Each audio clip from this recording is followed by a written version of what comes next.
Maître, nous vous écoutons. 15 juillet 2000. Un drame connu de tous, le crash du Concorde. 90 secondes après le décollage, 113 morts.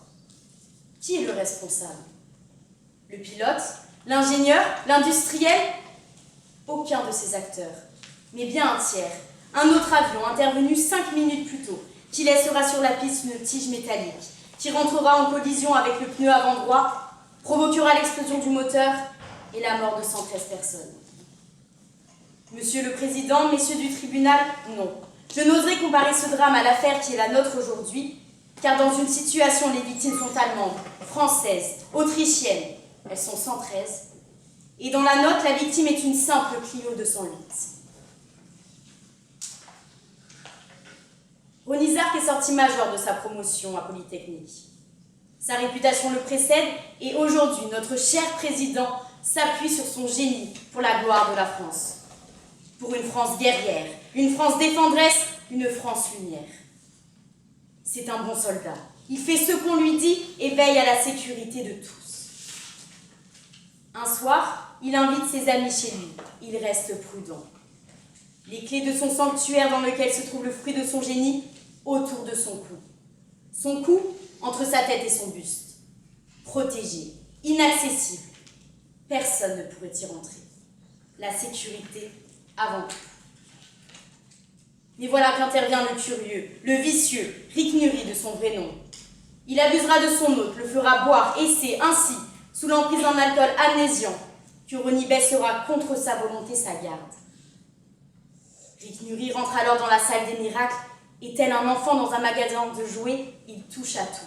Il tripote, tâte et offense le sanctuaire. La tige métallique sur la piste de décollage. Rick Nury a frappé. Le lendemain matin, notre bon soldat se réveille et essaye son invention. Viser la lune, ça ne lui fait pas peur. Même à l'usure, il y croit encore et encore. Vers l'infini et l'au-delà, monsieur le président, messieurs du tribunal, il vole. Il ne s'enfuit pas, il vole. Jusqu'ici, tout va bien. Mais la tige métallique a déjà endommagé le véhicule. Plus de freinage d'urgence, le crash. Mais qu'importe la chute, puisqu'ici l'important n'est pas la chute, mais l'atterrissage. Et à l'atterrissage, miracle. La Clio 208. La Clio 208 est détruite, mais Rony Zark est vivant. Face à sa Clio 208, Stephen Groger, père de 12 enfants et conducteur de taxi, est stupéfait et demande réparation. L'article 1240 dispose que tout fait quelconque de l'homme qui cause à autrui un dommage oblige celui par la faute duquel il est arrivé à le réparer. Nous sommes réunis aujourd'hui car l'homme que je défends est accusé de préjudice moral et matériel au sens de cet article. Stephen Groger le tient pour responsable du massacre de sa Clio 208. Il faut alors établir la faute, le dommage et le lien de causalité. La faute doit être la cause du dommage. L'appréciation du lien de causalité se fait au cas par cas, dans un contrôle in concreto. Un dommage clair, sur lequel ma consoeur et moi-même nous entendons parfaitement. La Clio 208 de Stephen Groger. Mais voilà que nos avis ne concordent plus. Qui est le fautif? Qui a provoqué le dommage? Bien que Rony Zark soit l'ingénieur, l'industriel et le pilote à la fois, sa responsabilité dans cette affaire est rompue par un événement qui lui est étranger et qui a causé ce dommage, le fait du tiers, Rick Fury. La cause étrangère rompt tout lien de causalité entre M. Zark et le dommage de la Clio 208. Si Rick Nury n'était pas intervenu dans l'histoire de nos deux hommes, aucun préjudice n'aurait pu être imputé à l'homme que je défends aujourd'hui. De plus, l'article 1241 dispose que chacun est responsable du dommage qu'il a causé, non seulement par son fait, sa négligence ou par son imprudence. Mais Rony a-t-il été négligent? Monsieur le Président, messieurs du tribunal, chaque jour, vous sortez de chez vous. Chaque jour, vous fermez votre porte à clé. Mais y pensez-vous réellement? Êtes-vous pleinement conscient que vous insérez la clé, que vous tournez le verrou, que vous retirez la clé et la remettez dans votre sac? Non. car l'habitude automatise nos actions de tous les jours. Et oui, Ronnie manipule, améliore, perfectionne son armure robotique tous les jours.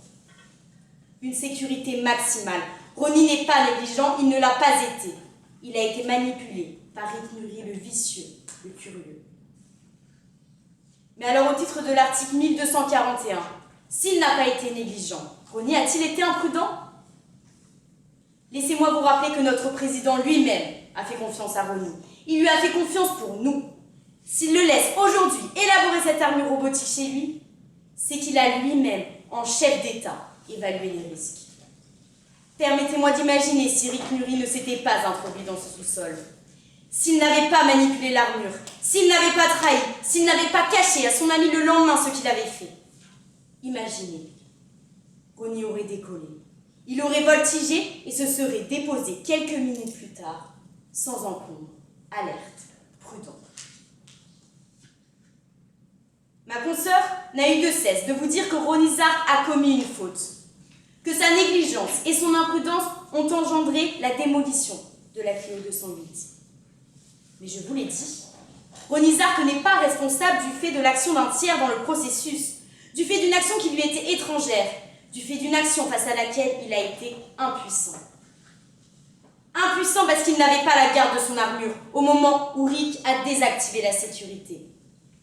C'est bien du fait de l'action de Rick qu'il y a eu un dommage. C'est bien de son fait que la Clio a été détruite et c'est bien de son fait que Stéphane et sa famille se retrouvent en difficulté financière.